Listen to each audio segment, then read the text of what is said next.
were listening to an After Dinner Conversation magazine podcast. After Dinner Conversation believes humanity is improved by ethics and morals grounded in philosophical truth, and that truth is discovered through intentional reflection and respectful debate. In order to facilitate this process, we have created a growing series of print books, a monthly short story magazine, and 2 different podcasts. This podcast, Philosophy Ethics Short Story Audiobooks, provides readings of stories that have appeared in our magazine, and we discuss them in our companion podcast, Philosophy Ethics Short Story Discussions. We hope you'll continue the discussion with friends, family, and students, or head over to the comments section on our website or Facebook page. And please subscribe to our podcast, share it on social media, and suggest it to friends. Thank you for supporting us through your magazine subscriptions and through patreon.com. Links are in the description. I'm Tina Forsey, an acquisition editor at After Dinner Conversation. This story was written by Fiona Ennis and was published in our August 2021 magazine. Claim. In the tiny room that's used as a staff canteen in Halden Insurance, you take 2 Ryvita out for your lunch, snap one in half, then put the bigger half back in your lunchbox. Maura licks the egg mayonnaise that's spilling out of her sandwich as she watches you slice a tomato. She'll probably make some comment about you being too thin again. Her dark blonde fringe, sprayed to the last, stands up straight over her forehead, and you can see where the teeth of the comb were pulled through the strands. The rest of her hair is backcombed. She thinks she looks like one of the Bangles or something. The last time she gave you a lift home when it was raining, she played Manic Monday, and then fast-forwarded the tape to Walk Like an Egyptian, doing the hand actions when she stopped at the traffic lights. Sean, your boss, asked her last week to tone down the hair a bit, look more professional when she's talking to clients. Not that her hair bothered him as such, he'd said, but she had to think of the company image. Most days, she slicks her hair back with that wet-look gel, but not today, as she's heading out for drinks after work. Not that he'll say anything. She'll probably end up in Club Tempo after. It's free in for women on Thursdays. Ladies' night. She'll be dying in the morning again.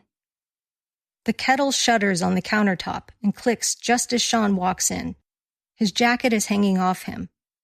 You don't know why he always carries a copy of the Irish Times to the canteen each day. He never ends up reading it. He nods at you. The usual? Yep, thanks. He puts a teaspoon of coffee into the red mug and another into his special mug. Maura points a frosted pink nail at your plate. Don't know how you can be full on 1.5 Ryvita. Still, it's a quarter more than you had yesterday, isn't it, Neve?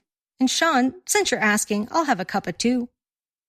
He opens the box of tea and throws a bag in the yellow mug with the chip off the side.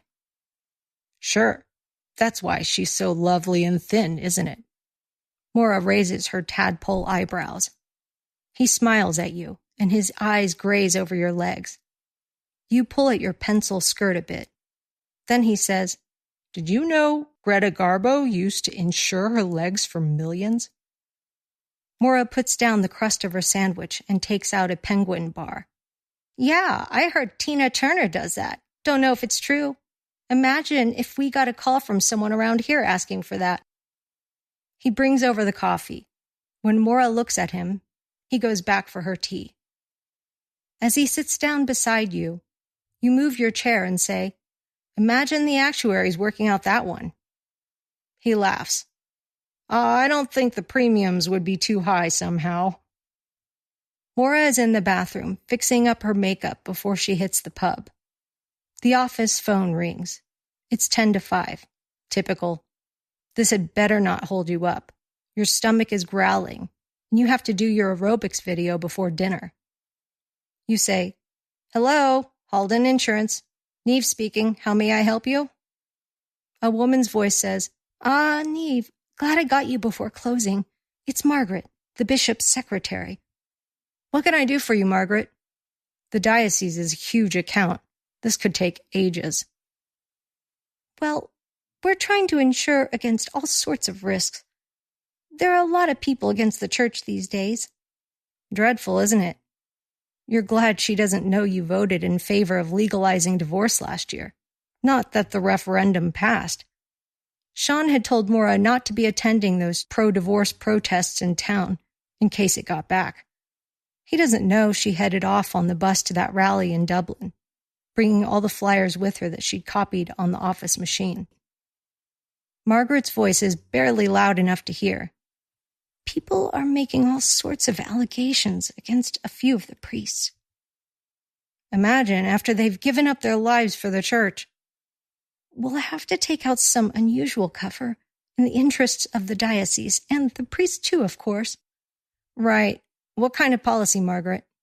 Your shoe is chafing your right heel, and you slip your shoe off and dangle it from your toes. One that protects the diocese against liability arising from sexual abuse of children by priests. Excuse me? Your shoe falls to the floor. Is there a problem? No, of course not. You knock on Sean's office door. It's after 5, but he always works late. Come in. He's sitting at his desk and smiles when you enter. Shouldn't you have gone home by now? I'm working you too hard. Pay rise? He lets out a breath through his teeth. Yeah, right. Feels like the economy is never going to pick up. I need to talk to you about something. He indicates for you to take a seat, then sits back in his chair and rakes his fingers through his hair. You sit and pull your skirt over your knees.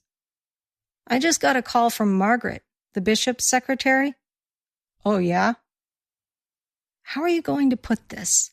She was inquiring about a policy to ensure the diocese against liability for sexual abuse of children by priests.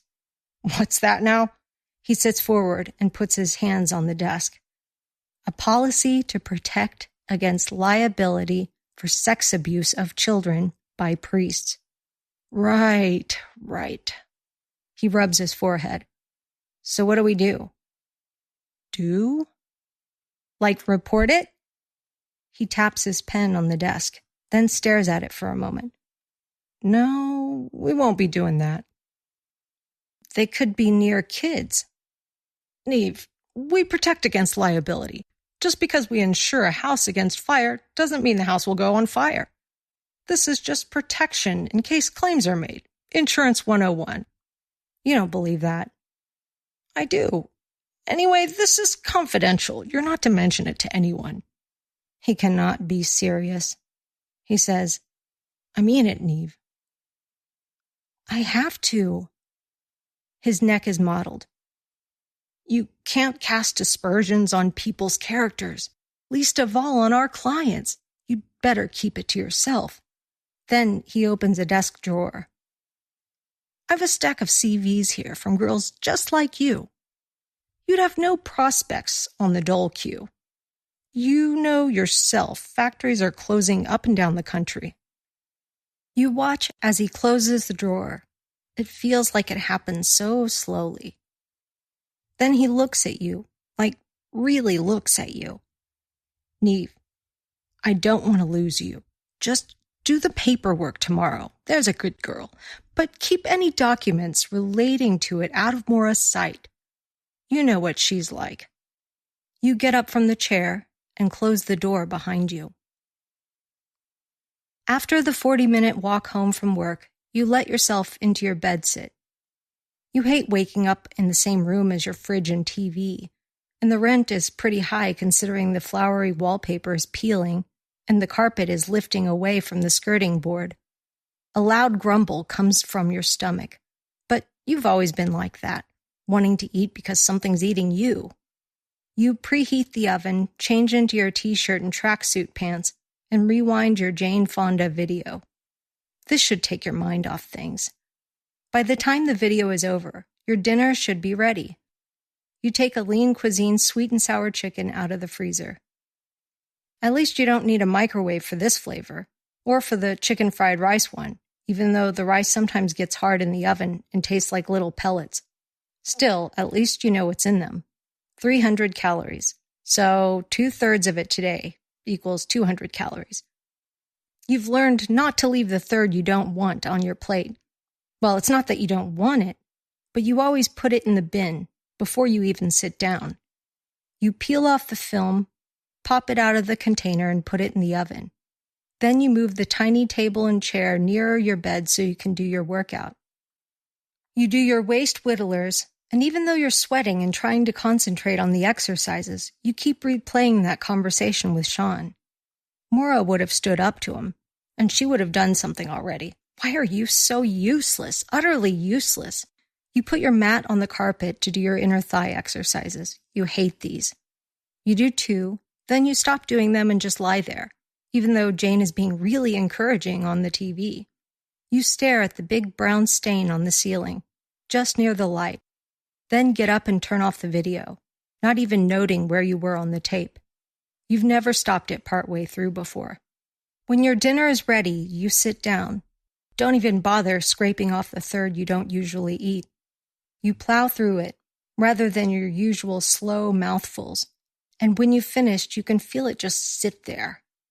You go into your bathroom, bend over the toilet bowl, and retch. It's been a long time since you've done this. You've been so good at not doing it, so good at controlling everything that goes in, so that you don't have to do this anymore. But your body remembers what to do. You don't even need to stick 2 fingers in your throat like you used to when you started doing this back when you were 12. The food just comes up your throat and plops out. The curry, mixed with acid, burning your throat. Lumps of chicken come up too. Grains of rice float in the bottom of the bowl. When no more will come up, you sit on the lino in front of the sink, crying, your arms around your legs. Not this again. You've been so good for so long, you can't go back to this. Every day while you sat on the primary school bus, staring at the fields go by, Leanne from your class would get on to you again about being fat, calling you Titanic and stuff. And who was she to talk, as if she had a perfect body or something? The last time she fell out with her 2 best friends, Nisa and Kara, they told everyone she stuffed her bra with tissues.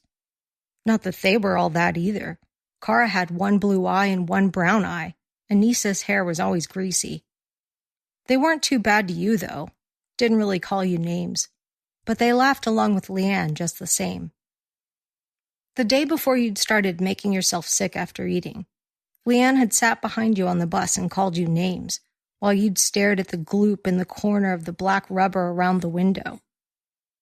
David Nolan, who you had fancied all year, wasn't in the back seat where he usually sat. You'd got a seat near the front, and David had sat opposite and smiled at you. You hadn't imagined that.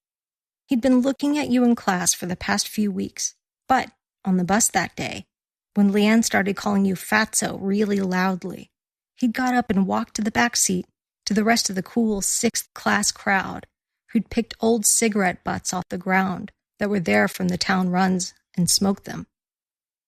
Your cheeks were burning.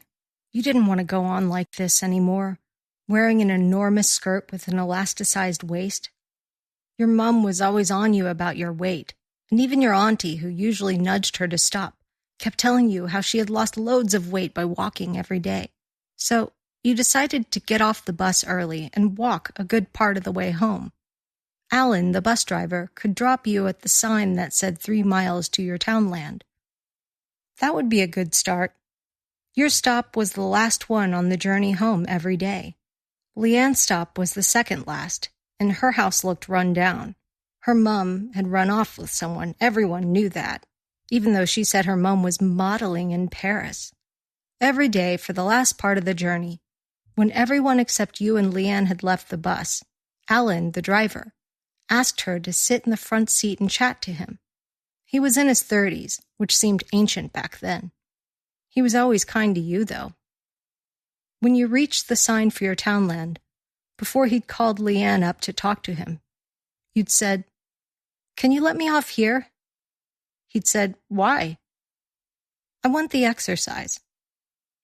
"Won't your mum be worried about you?" "She won't be home until 5:30 anyway." He'd stop the bus and open the door. "Pop out, so. And Neve, don't let that name-calling get to you. They're only jealous 'cause you've got a pretty face." You'd looked at your feet as you'd walked down the steps. "Thanks." The bus had lurched forward and drove out the road where there were no houses for ages. You'd adjusted your school bag on your back. It was a pity you hadn't had PE that day. You would have had your runners with you instead of your hard patent shoes. The next morning, when you got off the bus, Nisa and Kara stopped you. Leanne was standing over by the school gate. They nodded at you to wait with them until everyone else had gone. Class wouldn't start for another 15 minutes. Nisa said, "We need you to come with us to Miss Crawford and tell her what that bus driver has been doing." You put your school bag on the ground for a minute. Your shoulders still hurt from carrying it the day before. "What do you mean?" "Leanne says he's always looking at her and getting her to come up and talk to him after everyone has gone. Yesterday, after you got off the bus early, he did stuff to her." "What kind of stuff?" Nisa moved a bit nearer. "He was touching her." You looked over at Leanne, leaning against the gate. "She's lying." Kara said, "What?" "He's never called her up to talk to him, and I didn't get off the bus early. Why would I do that?" Nisa pushed her fringe back from her face. "Why would she lie? She stuffs her bra with tissues, and she said her mom is a model in Paris. How can you believe a word she says?" They looked over at her, then at each other. Nisa said, "Glad we talked to you. We could have gotten a heap of trouble over this." Then she walked up to Leanne and kicked some gravel at her. "You're a dirty liar." That evening, even though you'd brought your runners with you, you didn't get off the bus early to walk home. But after everyone else had gone, you watched how Alan looked at Leanne in the mirror and felt guilt wriggle its way through you and take hold. That evening, after your mom served you chicken and veg, you went to the bathroom and put your fingers down your throat. It's after lunch, and Maura has perked up a bit. She was hungover all morning and put her head down on her desk a few times, but after a Tato sandwich and Fanta, she's coming back to herself. Sean's door is closed, but she keeps her voice low. "I'm never drinking again. I mean it this time." You say, "Yeah, right." "Anyway, what's up with himself? He barely said a word at lunchtime. Not that I'm complaining." "Dunno." You've finished working on the policy for Margaret, and the documents are in an envelope on your desk, ready to post. But you can't bring yourself to seal the envelope. Maura looks at you. "You're very quiet today. Why'd you stay on after I left at 5? You're usually out of here like a hot snot." "Just had to talk to him about something." She comes over. "Hope he didn't try it on. I've seen the way he gops at you. I'm here if you want to tell me anything." You look at her for what feels like a whole minute. Then you pick up the envelope containing the policy and feel your fingers draw out the documents. "I mean it," she says. "I can stand up to him." You slide the documents back in and put the envelope down. "No, everything's okay, Maura." "You don't look like it is." "Don't worry, I'm fine. Thanks, though." "If you're sure." She goes back to her desk. "I could do with some air. I'm off to post some documents. Have you got anything to go there?" "Yep." You seal the envelope, hand it to her, and she walks out the door. You almost run after her, but instead you go to the bathroom, pressing your forehead against the door. Then you lean over the toilet, and when you vomit, only a small piece of Ryvita comes up. It won't flush away.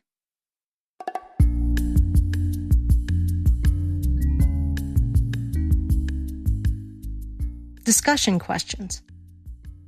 1. If you worked for an insurance company, would you be willing to insure a diocese against sexual abuse allegations? Are there some things you shouldn't be able to buy insurance against? 2. The narrator lied for the bus driver because she knew it would hurt the story of her school bully. Given the various factors, how do you judge the narrator for her actions? 3. The narrator's boss implies he would fire her for the ethical issues she has against insuring the church against sexual abuse charges. What, if anything, should the narrator have done in response to the threat, and why? 4. What exactly are the mental health issues the narrator has? And what would be the best steps or realizations for her to move forward to being a healthier individual? 5. Are there any additional questions you would want to ask before issuing sexual assault insurance for the church? What answers would permit or preclude you from issuing the insurance? What do you think? Let's continue the discussion on our companion podcast, After Dinner Conversation Discussions, and in the comments section on our website or on Facebook. Links are in the description. Thank you for joining us, and we hope to hear from you soon.